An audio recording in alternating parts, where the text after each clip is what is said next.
Welcome to episode 226. Today on Book Chat, I am interviewing author Kellye Garrett about her mystery series, Detective by Day. Stay tuned.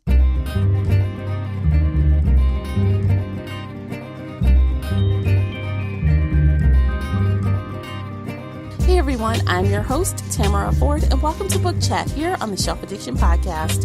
Welcome to the show. I'm so glad you're listening. Here on Book Chat, we get bookish with roundtable book discussions, book recommendation lists, interviews, and more. Be sure to check out shelfaddiction.com for even more content. Before we get started, let me tell you a bit about today's interview guest. Kellye Garrett's first novel, Hollywood Homicide, was released by Midnight Inc. in August 2017. In addition to receiving starred reviews from Publisher Weekly and Library Journal, it won the Agatha Lefty and Independent Publisher Awards for Best First Novel. It was also recently nominated for Anthony, McCavity, and Barry Awards. Hollywood Ending, her second book in the Detective by Day mystery series, was released on August 8th, 2018. In addition to her writing, she currently serves on the National Board of Directors of Sisters in Crime as its publicity liaison. Learn more about Kellye in the coordinating blog post. If you'd like to comment on something you've heard during today's episode, you can find me on Twitter or Instagram at Shelf Addiction, or call in and leave an internet voice message via SpeakPipe. The links for everything related to today's episode are below in the show notes. Hey Kellye, thank you for joining me today. Oh, thank you for having me. Absolutely. How are you doing? I am good. It's about 7:30 here, so I've been at work all day, so now I'm kind of relaxing. How about you? Yeah. Oh, I get off of work and keep working. I think that's like the hustle now, right? Where you have like two jobs, like you have your day job and then you have your other hustles going on. Absolutely. And your hustle is writing, so let's talk about that. Yes, it is. Let's learn a little bit about you before we talk about your series. So can you share with us what you're reading right now? Unfortunately, I am not reading anything because I'm so busy, but the last book that I read that I loved was Tracy Clark's Broken Places. She's a fellow Black woman mystery writer, and so her debut came out in May from Kensington, and it's about a Black woman who is a former police detective turned private investigator. So, cool. And she has just a beautiful way of writing that I'm kind of jealous of. Plus, she's really nice in real life. Oh, that's always a bonus, right? That's yes, cool. It's always nice when people are nice, right? Absolutely. So obviously you write mysteries, cozy mysteries. Do you have any authors that you would say have influenced your writing style? Oh, definitely. I think Janet Ivanovich, she writes the Stephanie Plum series, and she's been writing them since I was a teenager, so over 20 years. And she just does an amazing job of kind of having, because murder is obviously a very serious thing. And so when you have a funny book about murder, it's hard to have that tone be correct. Mm-hmm. So she's definitely one of my idols when it comes to kind of, having serious situations like murder and lives being threatened, but also being able to, still have some funny moments. And so definitely love her.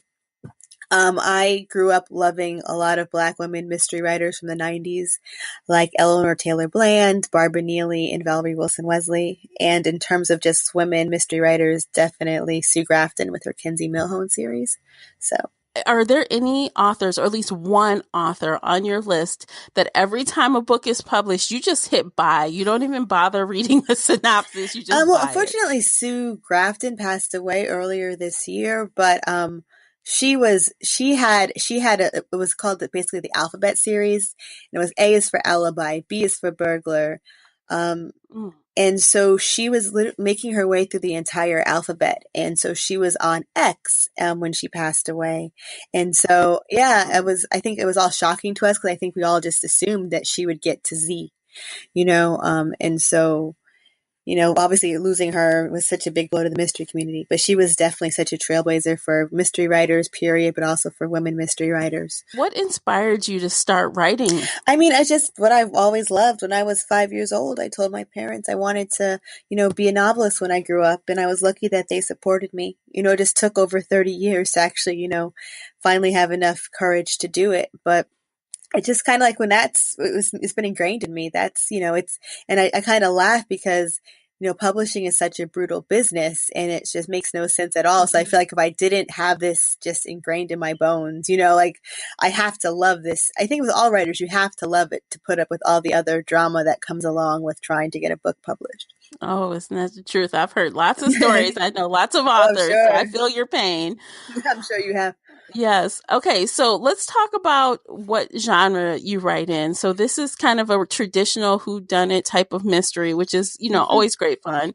How did you choose to write like in this cozy mystery type niche other than, hard boiled or something else?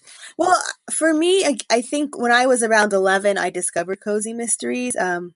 I discovered Jill Churchill and Joan Hess. And so I've always loved them. I have a very overactive imagination. And so there's, I think James Patterson, Kiss the Girls, has a scene that I literally read about 20 plus years ago. And I still think about that scene and it freaks me out. So I literally can't read hardcore serial killers, rape. I can't read that. It's just mentally I can't handle it. And when you write a book, it takes some people, a week, 2 weeks, even a couple of days to read a book, but to write a book, it takes longer. And so I didn't want to kind of be in a world of trying to, be with a serial killer or, a child rapist or something like that for a year writing a book, so I'd rather write something that's a little bit more, fun to write. So I definitely have fun writing the Detective by Day series. Some people think they're cozies. They're traditional mysteries. In the first one, she's an amateur detective, and it's just a very fun, light beach read. As in the first one, she, the main character is Day. She goes by Day. Yes. She is like not a detective. So did you do some research to kind of, form her into a detective eventually? You know what? This is going to sound horrible. I did not do research. I do common sense. That's when I'm thinking about a scene. I always say, okay, just from a common sense perspective, what would I do as someone who doesn't have a lot of knowledge of, detective techniques? And so I like to think, especially in that first book, that Dana really kind of uses her instincts, just the common sense of trying to figure out, like, okay, what should I do? How should I handle this? So. Oh. That's actually kind of refreshing. It's very different. So she approaches things probably a little different than a traditional detective would. Yes, and I think I had a review in I think Book Riot for the first book, and she kind of one of the things she said was like, Dana's not Veronica Mars. She's if you and I were going to try to investigate a crime, this is how we would do it, and that was kind of my goal with that, with the idea of like if you and me, we stumbled across a hit and run and wanted to, solve it for the reward money, how would we handle it? I wanted to kind of have a very almost realistic way of dealing with it. So. So Dana, she is out to get some money, so that's why she, I guess, decided to start this whole to save thing. her parents' house from foreclosure. So she has good intentions for the money. Okay, so tell me about her, like, as a character. So we know she's, out to get this money to help her parents, but is she a very strong character? Does she have a lot of doubt when she's solving these mysteries? Tell me about her. When I actually wrote the first book, or had the idea, I was kind of in a period of transition career-wise and just where I was. And so I put a lot of that into Dana in the first book. And so when you meet her in Hollywood Homicide, she used to be a fried chicken spokesperson, and she got let go. They didn't renew her contract. And so it's been 18 months. She hasn't worked as an actor in that time period. She's dead broke, and she doesn't really know what to do with herself. She knows she doesn't want to act anymore, but she's not really sure what to do next, and so there's definitely some insecurities there, just trying to figure it out, and then also in the second book, Hollywood Ending, she's actually a private detective apprentice, but there's still some insecurities there that have to do more with the job. So Jana's definitely someone who has a lot of insecurities. She masks them with humor. She always has like a one-liner or a joke. I think she's also very impulsive. I think a lot of ways there are elements of me, like the humor element, and also, kind of insecurity element that's definitely taken from me. But Dana's way more impulsive than I would ever be. Like I would never try to solve a murder. And she kind of takes some risks, in the books. And I do have her friends kind of yell at her. for it. 'Cause I think that's realistic too. I think with cozies especially, a lot of them take place, in small towns, and you're kind of like, it's like the murder she wrote. Like, how many murders can happen in a small town? Like, how many times can one person solve a murder? So I kind of do want to have a realistic kind of, make it as realistic as possible within that genre of it. Yeah.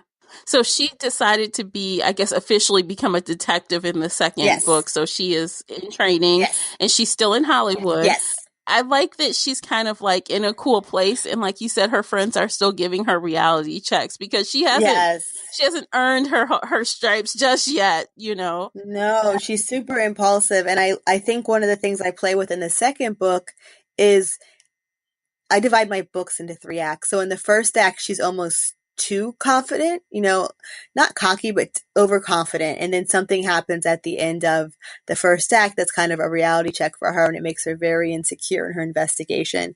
And so I do like to play, because I have a television background. I used to write for a TV show called Cold Case. And so, also, I have my master's degree in screenwriting from USC. So I kind of like to, kind of have some character development and a character arc in each book as well. Mm-hmm. So. Absolutely. Well, I really love that she's an adult. I gotta tell you, like, sometimes reading about kids solving mysteries is so funny to me. Like, where are your parents? Where are your parents at? Yeah. So, yeah. How did you choose to like age her? How did you go about choosing how old she would be? I wanted her to be young enough that it made sense that she would do this.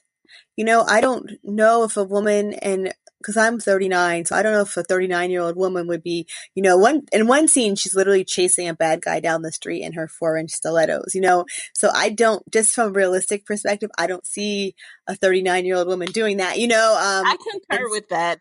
Exactly. Like, we'd be like, I'm just going to wait here and call the police, so yeah. I kind of wanted her to be an age where it still kind of made sense that she was, trying to find herself, but also she would again make these impulsive decisions and do these things without really kind of thinking about the fact that she could really get hurt. Mm-hmm. Well, does Dana have relationships like, a guy? Because I know a lot of these type of mysteries, they kind of shy away from like the relationship stuff, but does Dana involve in that? Well, so a lot of cozy mysteries, they have the trope of the main characters always usually involved with the police detective who's investigating the crimes. And it makes sense from a story perspective, so I see why all of them do it. So my love interest in the first book is not a police detective, but he plays one on television. And he's actually her, one of her best friends from childhood. His name is Omari. And so kind of that's like the subplot in the first book is she's kind of, she's had an unrequited crush on him since high school. He makes a move on her before the book starts. She kind of freaks out about it.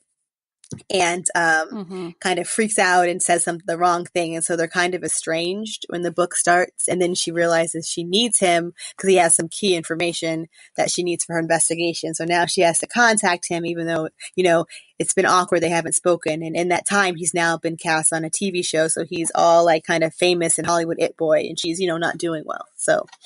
Ooh, sounds interesting. Okay. I like it. I'm digging it. I'm not a romance writer.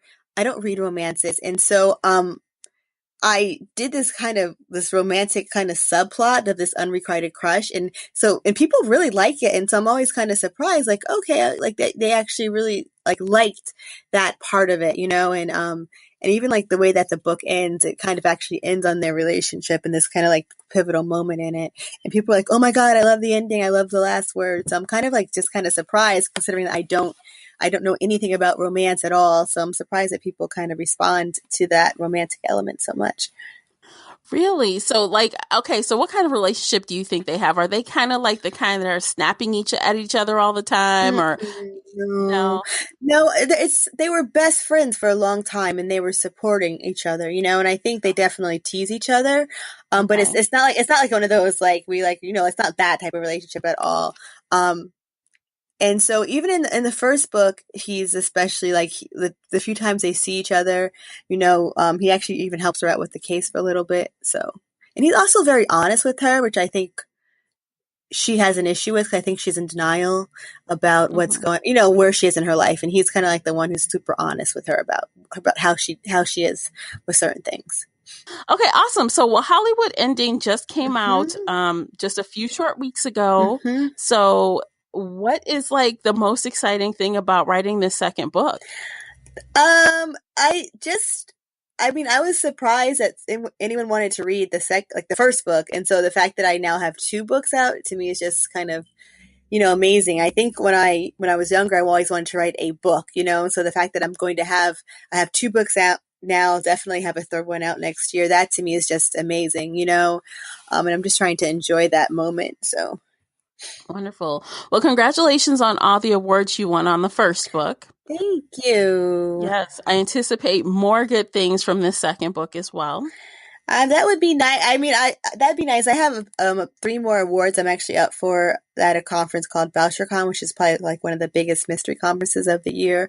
And so I've never been to BoucherCon, so I'm trying not to be nervous about going. Nervous Mm-hmm. about going anyway, but then to be up for like three awards, I'm trying to like, okay, Kellye, you have to just enjoy yourself because you've been lucky so far. You've won three, but it doesn't mean you're going to win any of these. So you just have to, really just, enjoy yourself and just, and I do appreciate being nominated, especially because I do write really funny, light books about Black women solving the crime, so which you don't see a lot in mysteries at all. Mm-hmm. No, and that is another thing that honestly drew me to Mhm. your series. I'm like, oh my gosh, she's a Black Yeah. author. I love this. So I was especially happy when you said, yes, I'll do it. Let's Yay, I'm do glad you this. asked me. Well, I think, I talk about this a lot because it's something that's like really close to my heart. There's definitely a lack of diverse voices in mystery. That's been kind of historically. I think you think of people like, Walter Mosley, who's an amazing person, but, he's had an amazing career for Mm-hmm. any author, period, but especially for a Black author. And so, right now, though, I will say it's like a really good time to be a Black mystery writer. There's myself, there's Tracy Clark, who I mentioned before, V.M. Burns, Alexia Gordon, Rachel Housel Hall, Cheryl Head. We just have a whole group of us who are kind of all publishing right now. And the best thing is that we all know each other and we all support each other. And like I'll retweet Tracy or Valerie will retweet me. And like we just always just support each other, which is great, that we have each other. Because like I said before, the industry just is kind of brutal and it makes no sense. And so to have that support system of women Mm-hmm. who, look like me and who write what I'm writing is just so crucial. Yeah. I mean, cause I mean, honestly, I applaud you all. I mean, especially Thank like you. Black writers that do like all of these little niche genres that Your you just don't genres. see a lot of Black writers, like horror and things like that. Yeah. I get really excited when I see clusters of Yeah. my people writing books. I love it. I just did Writers Digest conference, which is a writers conference that's put together by Writers Digest magazine, and I was on a mystery panel, and I was just really happy because I saw a good 10 people of color in the Mm-hmm. audience, and I was just like, wait, do all these like 10 people, do they all write mysteries? Because I just get super excited when I see a mystery by a diverse author, still, and I've been reading Mm-hmm. him for like 20 plus years. Yeah, absolutely. Well, that is very awesome. I'm so glad I came across your series. And I meant to tell you before we finish talking about this that your cover art is amazing. Did you Isn't it? design or your cover art? No, I had No? nothing. That's why I can say thank you and be like, isn't it? Because I had nothing to do with it. And the irony is that I actually don't really always like people on covers. Mm-hmm. And so when my publisher was thinking about ideas, because especially with a lot of cozy mysteries, traditional mysteries, if you do see a person, it's like a body part, like it's a leg or it's a hand, it's an arm. And so my publisher was the one that was like, you know what, we want to do a cover where we think she's such a great character that we want to put her front and center on the cover. And just that to me, I was just amazed at how beautiful it turned out, but also the fact that she's a Black woman, and like I said, you don't see that a lot in mystery. So for my Mm-hmm. publisher, which is Midnight Ink, for them to not shy away from that and to actually celebrate that, this means the world to me. So Yes. And she's brown. I love she's it. brown. She's Yes. based on Latoya Luckett, actually. Yeah, she kind of looks like Yeah, that. Absolutely. I totally see it yeah. now. That's great. Okay, well, is there anything else you'd like to share about Detective by Day before we do the lightning round? No, like I said, Hollywood Ending is out now, and in that one, she is a apprentice private investigator, and it takes place during award season, which is like when the Oscars, the Golden Globes are, and it's about an award show publicist gets shot in an ATM robbery gone wrong, and so Dana and her team kind of look into it. So. Oh wow! And actually, I will say this: I think it's actually funnier than the first book. And it took me a long time to come to that conclusion, but I think it's actually funnier than the first one. Wonderful. Well, I mean, it's only been out a few weeks and the reviews are stellar. So congratulations on that. Thank you. Thank you so much. Absolutely. Okay, so let's do this lightning round. It's super fun and it's only 60 seconds. Okay, I'm a little nervous. So, yeah, what are the rules? Okay, so some are book related, some are not, the questions, some are open-ended, some you have to pick one or the other. The only rule is that you must choose. You can't say neither, you can't say both, and you can't skip. Okay. All right, awesome. Are you ready? Yes. All right, I'm starting the timer. Okay. Hero or villain? Hero. Tea or coffee? Tea. Name a book that you've read in one sitting. B is for Burglar, Sue Grafton. Beer or wine? Wine. Milk chocolate or dark chocolate? Oh, milk chocolate for sure. Where's your favorite place to read? In the bathtub. Early bird or night owl? Early bird. The most important question, Android or Apple? Apple. Okay, name your favorite food. Pizza. Marvel or DC? DC. Series or standalones? Oh, series for sure. Audiobook or podcast? Podcast. Vodka or rum? Oh, that's it. We're done. Oh, see, I was going to answer that. Now you guys will never know my last answer. Oh, no. I have a feeling I know what it is, and it's the same one I would pick. Wait, what is it? What would you pick? Vodka. Yeah, vodka. Yeah. Love me some vodka. Vodka tonics, they're my thing. So, you know what? It's interesting. I'm not a big drinker. So when you were like beer or wine, I wanted to be like neither. But then I was like, wait, I can't do that. So.